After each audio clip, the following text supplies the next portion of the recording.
तो जैसे कि पिछले एपिसोड में हमने देखा था, जो सैग मास्टर बुफान होते हैं वो ली युआन फैंग के ऊपर थोड़ा गुस्सा हो जाते हैं, जो देखकर जो ली युआन फैंग होता है वो अपनी माफ़ी मांगते हुए बोलता है कि प्लीज़ मुझे माफ़ कर दो, मैं आगे से ऐसी गलती नहीं करूँगा। जो सुनकर जो साइड मास्टर बुफान होते हैं वो बम्ब माउंटेन के अंदर देखते हुए बोलते हैं कि ठीक है, आगे से इस बात का ध्यान रखना। और इतना बोलकर अब जो चैंग मास्टर बुफान होते हैं वो चैंग फैंग की तरफ देखते हुए बोलते हैं कि चैंग फैंग तुम सच में बहुत ही ज़्यादा टैलेंटेड हो, तुमने मुझे डिसअपॉइंट नहीं किया। जिसके बाद अब हम ली युआन फैंग को देखते हैं, जिसे कि चैंग मास्टर बुफान के ऊपर काफ़ी ज़्यादा गुस्सा आ चुका होता है और वो गुस्से में अपने मन में सोचता है कि बुफान तुम्हें क्या लगता है कि तुम पावरफुल हो गए हो तो तुम कुछ भी कर सकते हो, याद रखना मैं जब यहाँ से चला जाऊंगा तो मैं तुम्हें जिंदा नहीं छोड़ूंगा। मैं पावरफुल लोगों को इकट्ठा कर तुम्हारे ऊपर हमला करूंगा और तुम्हें खत्म कर दूंगा, क्योंकि ऐसे बहुत से लोग हैं जो कि तुम्हें मारना चाहते हैं। और ली युआन फैंग के इतना बोलते हैं हमारा जो व्यू होता है वो चैंग फैंग के ऊपर आ जाता है, जो कि यूनर की तरफ देखते हुए बोलता है कि सिस्टर यूनर को लगता है कि यहाँ से कुछ ज़्यादा ही अच्छे हर्ब मिल रहे हैं, क्योंकि यहाँ पर इतना ज़्यादा शोर शराबा था लेकिन उसके बाद भी इन्होंने इस तरफ ध्यान नहीं दिया।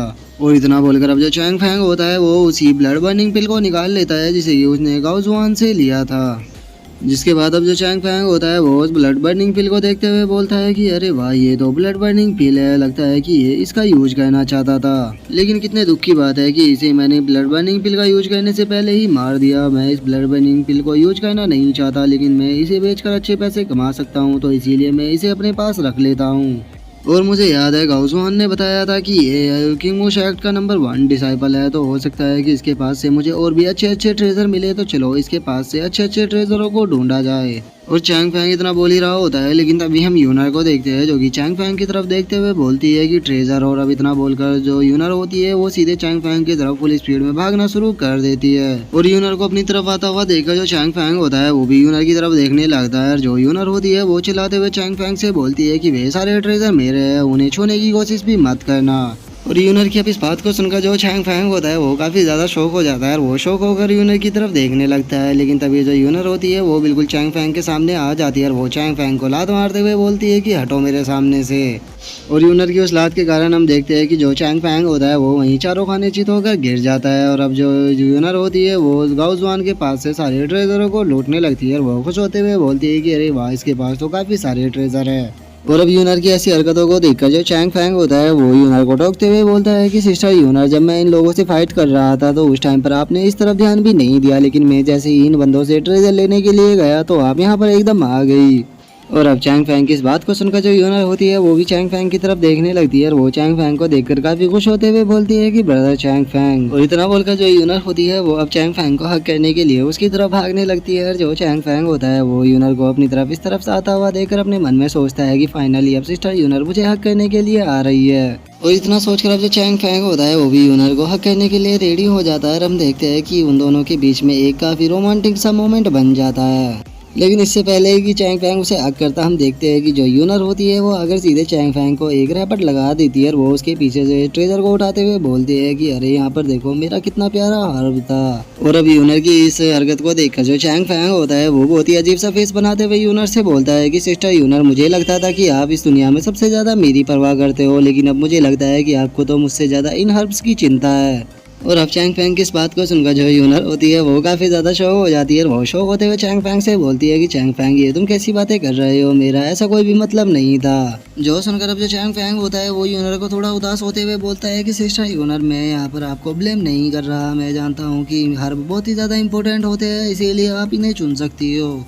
लेकिन हम देखते हैं कि चैंग फैंग को ऐसे उदास देखने के बाद भी जो यूनर होती है वो चैंग फैंग से बोलती है कि ब्रदर चैंग फैंग, आपको क्या लगता है कि आप मेरे लिए इन ट्रेजरों से ज़्यादा इंपॉर्टेंट हो? मैं आपको बता देना चाहती हूँ कि मेरे लिए ये हर्ब ज़्यादा इंपॉर्टेंट है। जो सुनकर तो अब जो चैंग फैंग होता है उसका दिल ही टूट जाता है और वो ज़मीन पे बैठते हुए अपने मन में सोचता है कि मुझे लगा था कि मैं सिस्टर यूनर के ऊपर इमोशनल अत्याचार करूंगा तो ये आकर मुझे हक कर लेगी, लेकिन इन्होंने तो मेरा दिल ही तोड़ दिया। और अब चैंग फैंग के ऐसे सैड फेस को देखकर जो यूनर होती है वो हंसते हुए उससे बोलती है कि जरा तुम्हारे एक बार चेहरे को तो देखो, ये कैसे लटक चुका है, मैं तो केवल तुमसे मजाक कर रही थी, क्या तुम्हें लगता है कि तुमसे ज़्यादा इंपॉर्टेंट मेरे लिए ये ट्रेजर हो सकते हैं? और इतना बोलकर अब जो यूनर होती है वो चैंग फैंग को हक कर लेती है और वो उसे हक करते हुए बोलती है कि ब्रदर चैंग फैंग, इस लाइफ में मेरे लिए सबसे ज़्यादा इम्पोर्टेंट तुम हो। और अब यूनर को ऐसे हक करता हुआ देखकर जो चैंग फैंग होता है वो टर्कियों वाला फेस बनाते हुए बोलता है कि सिस्टर यूनर, आप भी मेरे लिए सबसे ज़्यादा इम्पोर्टेंट हो। और चैंग फैंग के इतना बोलते हुए हम यूनर को देखते हैं जो कि अपने मन में सोचती है कि आखिर मैं इन ट्रेजरों को कलेक्ट करने में इतनी ज़्यादा कैसे खो सकती हूँ कि मैंने ब्रदर चैंग फैंग के ऊपर ध्यान ही नहीं दिया। ब्रदर चैंग फैंग यहाँ पर इतने लंबे टाइम से फाइट कर रहे थे, लेकिन मुझे देखो कि मैं पागलों की तरह ट्रेजरों को कलेक्ट करने में लगी हुई थी। और यूनर ये सब कुछ सोच ही रही होती है, लेकिन तभी हम चैंग फैंग को देखते हैं जो कि अपने मन ही मन में काफ़ी ज़्यादा खुश हो रहा होता है। और वो खुश होते हुए अपने मन में सोचता है कि मुझे जानता था जो सिस्टर यूनर है वो मेरी बहुत ही ज़्यादा केयर करती है। जिसके बाद अब जो यूनर होती है वो वहाँ पर पड़ी हुई डेड बॉडियों को देखते हुए चैंग फैंग से पूछती है कि ब्रदर चैंग फैंग, क्या इन सभी लोगों को तुमने ही मारा है? जो सुनकर जो चैंग फैंग होता है वो अब यूनर को बताता है कि हाँ, मैं यहाँ पर तुमको ढूंढने के लिए आया था, लेकिन ये लोग यहीं पर पहले से ही दांव लगा कर बैठे हुए थे और मैं जैसे ही यहाँ पर आया तो इन्होंने मेरे ऊपर हमला कर दिया, तो इसीलिए मैंने इन सभी को मार दिया। और अब चैंग फैंग की इस बात को सुनकर जो यूनर होती है वो काफ़ी ज़्यादा गुस्सा हो जाती है और वो गुस्सा करते हुए चैंग फैंग से बोलती है कि ब्रदर चैंग फैंग, आप तो सच में बहुत ही बड़े झूठे हो। आपने यहाँ पर आने से पहले मुझसे बोला था कि हम दोनों साथ में मिलकर इन लोगों से फाइट करेंगे, लेकिन आपने तो यहाँ पर मुझे बताया भी नहीं, आप तो अकेले ही इनसे फाइट करते रहे। ब्रदर चैंग फैंग, सच में ये तो गलत बात है। जो सुनकर अब जो चैंग फैंग होता है वो यूनर से बोलता है कि सिस्टर यूनर, मैं आपको बताना तो चाहता था, लेकिन आप ट्रेजरों को कलेक्ट करने में काफ़ी ज़्यादा इंपॉर्टेंट थे और मुझे लगा कि ये बंदे इतने ज़्यादा इंपॉर्टेंट नहीं है, इनसे ज़्यादा इंपॉर्टेंट आपके ट्रेजर है, इसीलिए मैंने आपको डिस्टर्ब नहीं किया। जो सुनकर अब जो यूनर होती है वो भी थोड़ा सोचने लगती है और वो सोचते हुए चैंग फैंग से बोलती है कि हाँ, तुम्हारी बात में पॉइंट तो है, क्योंकि ये बंदे देखने में काफ़ी ज़्यादा गरीब लग रहे हैं और इनके पास कोई कीमती सामान भी नहीं है। जो सुनकर अब जो चैंग फैंग होता है वो हंसते हुए यूनर से बोलता है कि देखा, मैंने आपको बोला था कि इनके पास कोई भी वैल्यूएबल ट्रेजर नहीं है, इसीलिए मैंने आपको डिस्टर्ब नहीं किया, क्योंकि इनके ऊपर आपके टाइम को बर्बाद करना बेकार जाता। और चैंग फैंग की इस बात को सुनकर जब जो यूनर होती है वो भी हंसने लगती है और वो हंसते हुए चैंग फैंग से बोलती है कि ब्रदर चैंग फैंग, आपने बिल्कुल सही कहा, तो अब मेरे पास आओ, मैं आपको दिखाती हूँ कि मैंने यहाँ से किस किस हर्ब को कलेक्ट किया है। और अब यूनर के पास इतने ज़्यादा हर्ब्स को देखकर जो चैंग फैंग होता है वो भी काफ़ी ज़्यादा शौक हो जाता है और वो यूनर की टोकरी के अंदर से जो स्पिरिट फ्रूट होता है उसे उठाकर शौक होते हुए बोलता है कि ये तो एक स्पिरिट फ्रूट है। और केवल स्पिरिट फ्रूट ही नहीं, इसके अंदर तो रॉयल ब्लड ग्रास भी है। सच में सिस्टर यूनर, आपने तो काफ़ी अच्छे ट्रेजरों को कलेक्ट किया है, क्योंकि